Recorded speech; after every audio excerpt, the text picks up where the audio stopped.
pessoal! Hoje vamos falar sobre família e escola, projetos articuladores. E esse tema está vinculado à aula Educação e Inclusão Social. Eu sou Daniele Santos e elaborei esta aula junto com as professoras Cícera Lima Malheiro e Elisa Schlunzen. Para falarmos então sobre o papel da família e o papel da escola na formação dos seres humanos e principalmente na elaboração de projetos articuladores que possam agregar o trabalho da família e o trabalho da escola nesse desenvolvimento, é importante resgatarmos o processo de democratização do ensino, que começa a partir da Constituição Federal de 1988 e vemos, em 1990, grandes transformações sociais e significativas que implicaram em mudanças na sociedade brasileira. Essas mudanças podem ser destacadas como a redução do número de pessoas que vivem em situação de pobreza, a diminuição das desigualdades sociais e a redução das taxas de desemprego. Diante dessas mudanças, podemos também destacar as alterações na estrutura do mundo do trabalho e o crescimento da inclusão da população no sistema escolar. Esse crescimento da inclusão da população no sistema escolar também é reflexo de uma grande inclusão social. Grandes pesquisadores, como representativos da área da inclusão, como a professora Maria Tereza Mantoan, têm destacado em suas publicações e em suas obras que a Constituição Federal de 1988, a nossa Constituição, ela é um marco muito significativo quando falamos em inclusão, em acesso de todos ao sistema escolar. E ela destaca, inclusive, que a Constituição ela é mais significativa ou mais revolucionária que a própria Declaração de Salamanca. Nesse sentido, alguns pontos podem ser destacados nas implicações que o processo de democratização do ensino trouxeram para o papel da família e o papel da escola. O papel da escola e o papel dos pais foi ressignificado, uma vez que, mediante a democratização, as crianças passaram a estar mais tempo e houve uma maior quantidade de crianças no contexto da escola. Crianças, jovens e adultos, porque também nós não podemos deixar de salientar que a educação de jovens e adultos é um processo de inclusão social presente no processo de democratização do ensino brasileiro. Além disso, podemos também destacar o acompanhamento da mediação pedagógica realizado pelo professor, que passou a ter, além da função de trabalhar com as questões relacionadas aos conhecimentos que devem ser desenvolvidos na sala de aula, principalmente pensando nos aspectos conceituais, procedimentais e atitudinais, esse professor passou a ter também que conhecer mais sobre o seu aluno. E, além disso, houve a proposta de que a escola tivesse outras responsabilidades que iriam, então, além da responsabilidade, a mera responsabilidade de trabalhar com os conteúdos conceituais. Nós trouxemos essa charge que demonstra que os pais, que em 1969 questionavam os seus filhos sobre as notas, né? Aqui a gente imagina que eram notas baixas, em 2009 eles passam a questionar o professor. E essa é uma charge ilustrativa de uma cobrança, né? Hoje nós podemos salientar e ilustrar tantas outras situações em que os pais têm determinado para a escola ou deliberado para a escola aspectos que muitas vezes são relacionados àquilo que faz parte do contexto familiar. Mas um aspecto muito importante que nós não devemos deixar de considerar é o aspecto da aprendizagem escolar.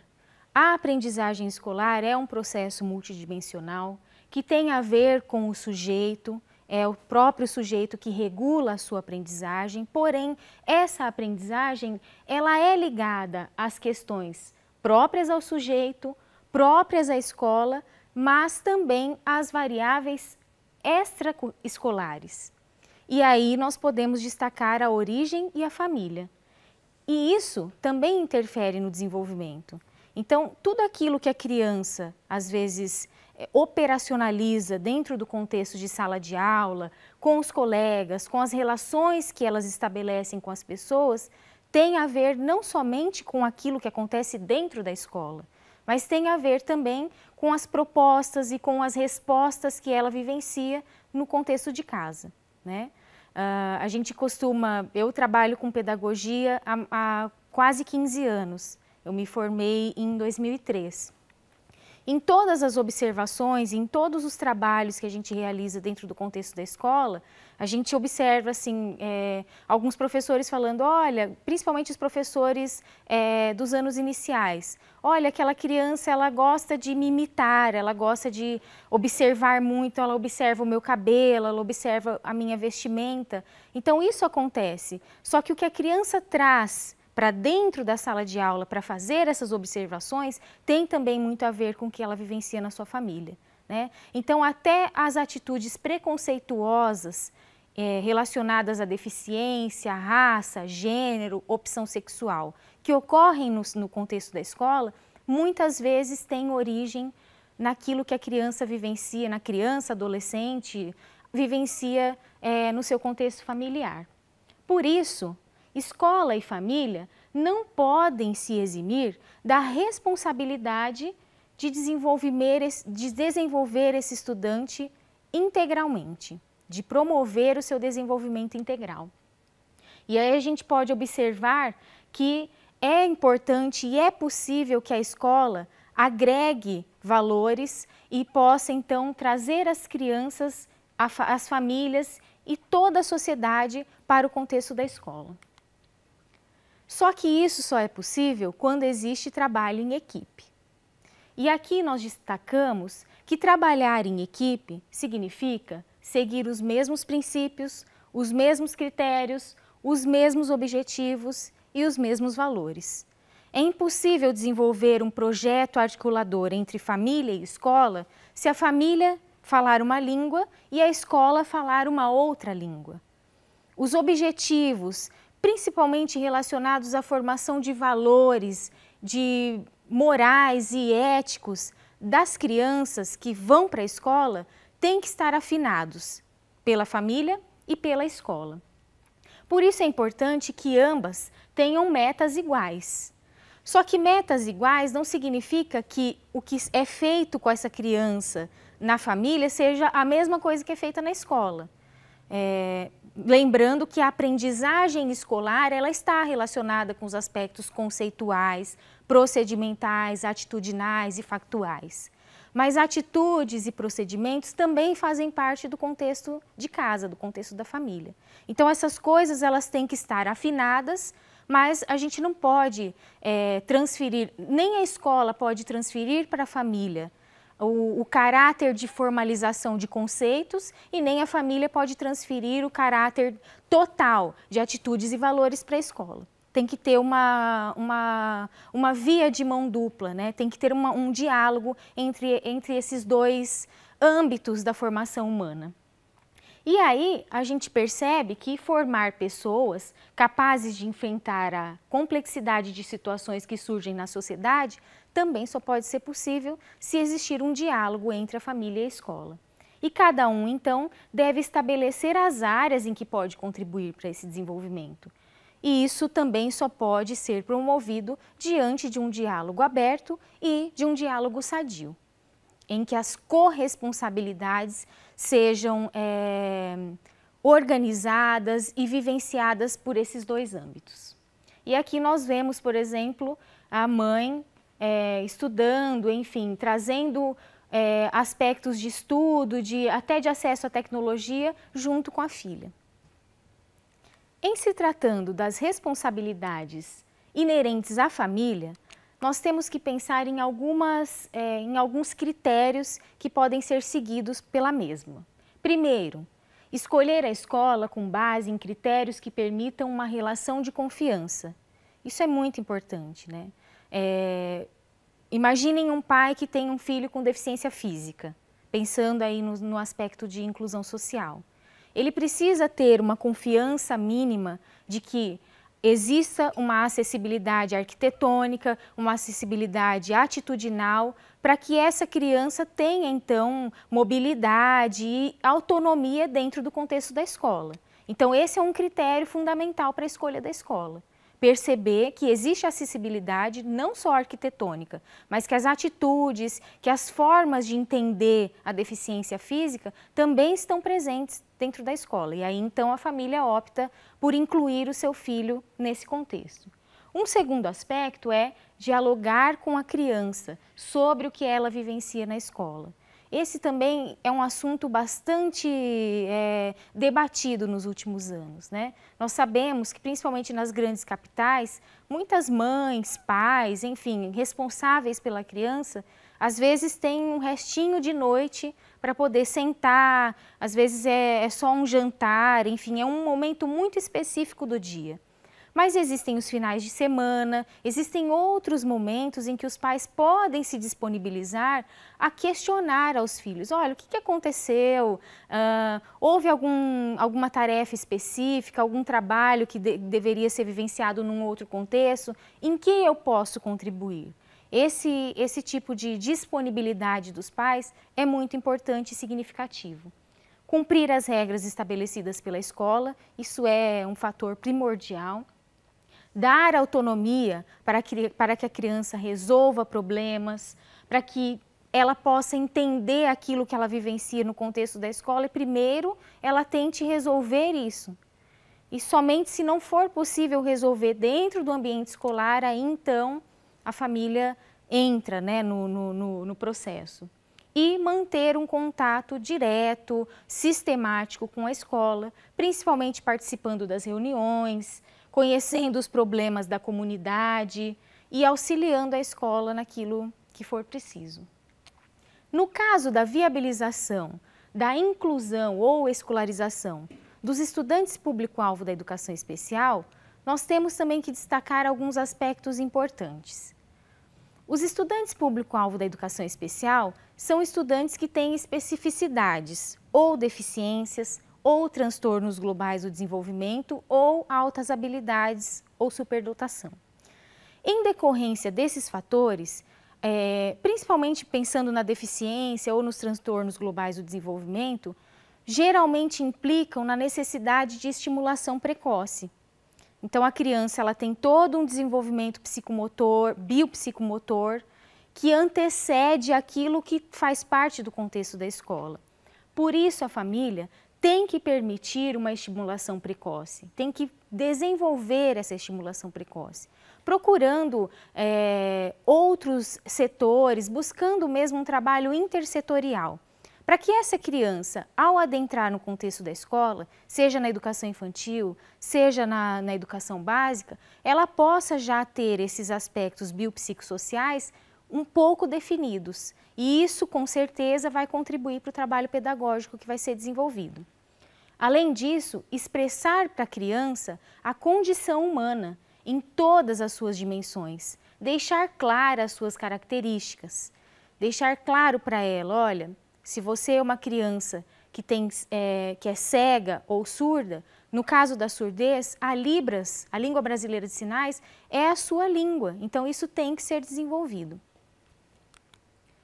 A escola, então, também nesse mesmo processo de trabalho em equipe ou de parceria, ela deve cumprir com a sua proposta pedagógica, naquele sentido que eu falei no começo da aula, de trabalhar os conceitos, procedimentos, atitudes, valores e fatos. Para isso, a escola, então, ela deve e vai favorecer as diferentes manifestações culturais.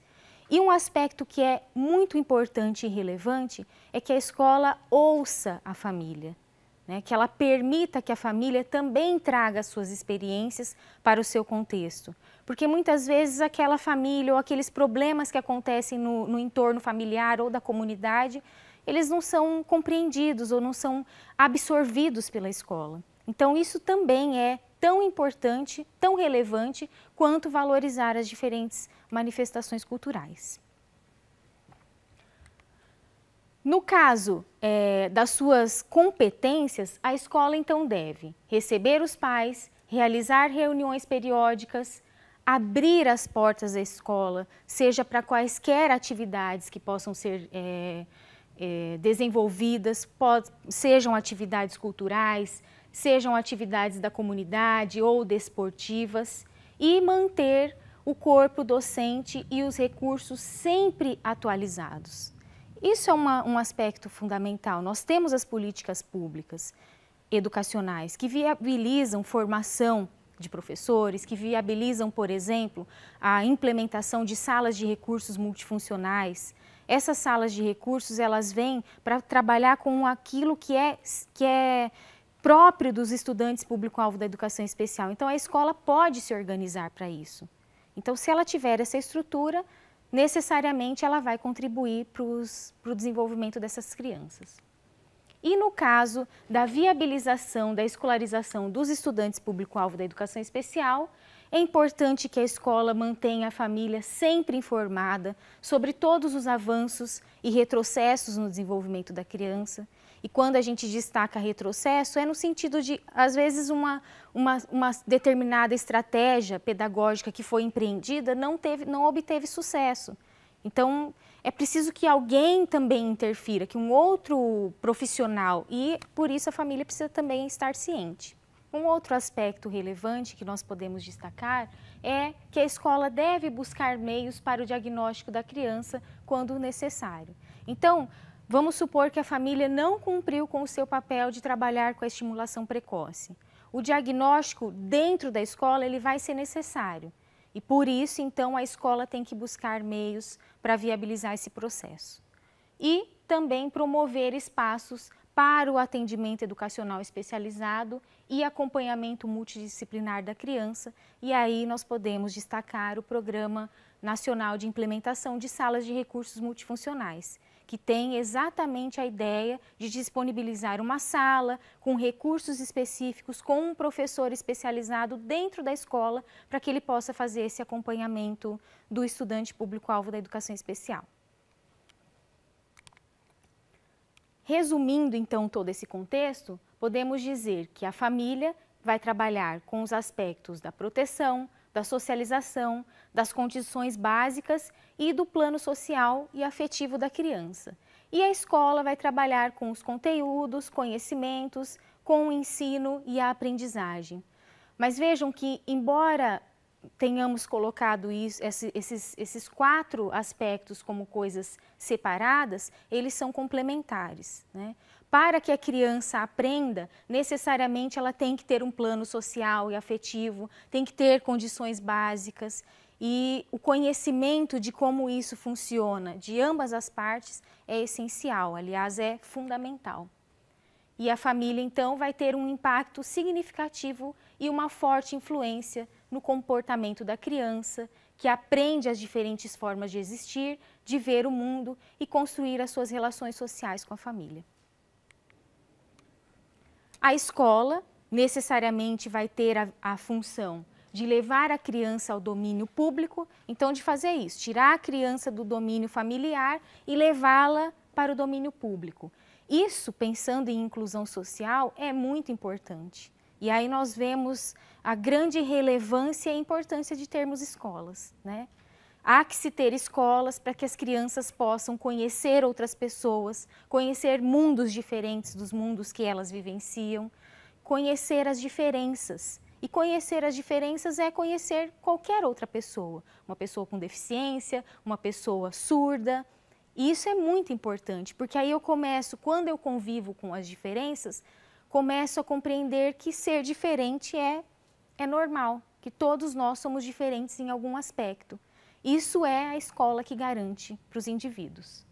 E ela, então, segundo Oliveira, vai constituir-se como um ambiente multicultural que abrange também a construção de laços afetivos, o preparo para a inserção na sociedade.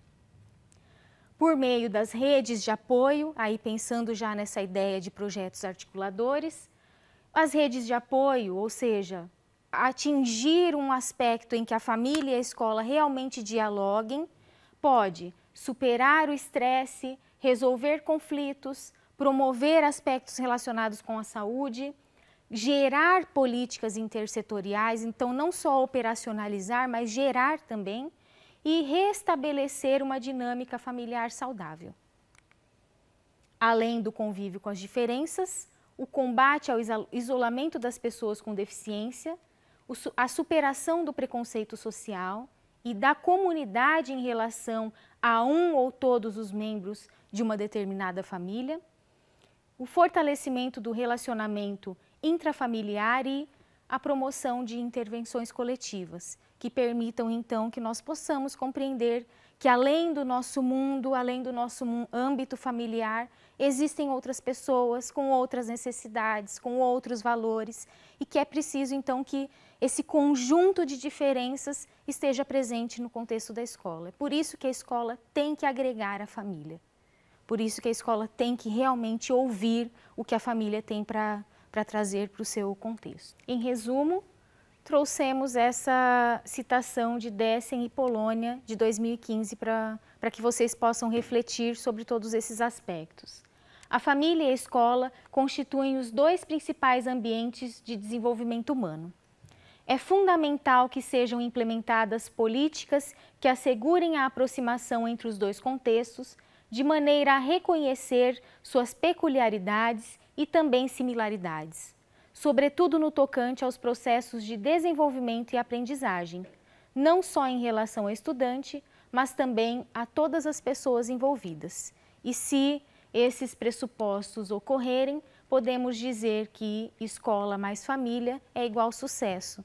E aí poderemos então garantir o sucesso de todos os estudantes, independente das suas características, independente da sua condição de deficiência ou que ele seja público-alvo da educação especial. Então, esse estudante ele vai ser acolhido pelo contexto da escola e a escola também vai acolher a família e vice-versa.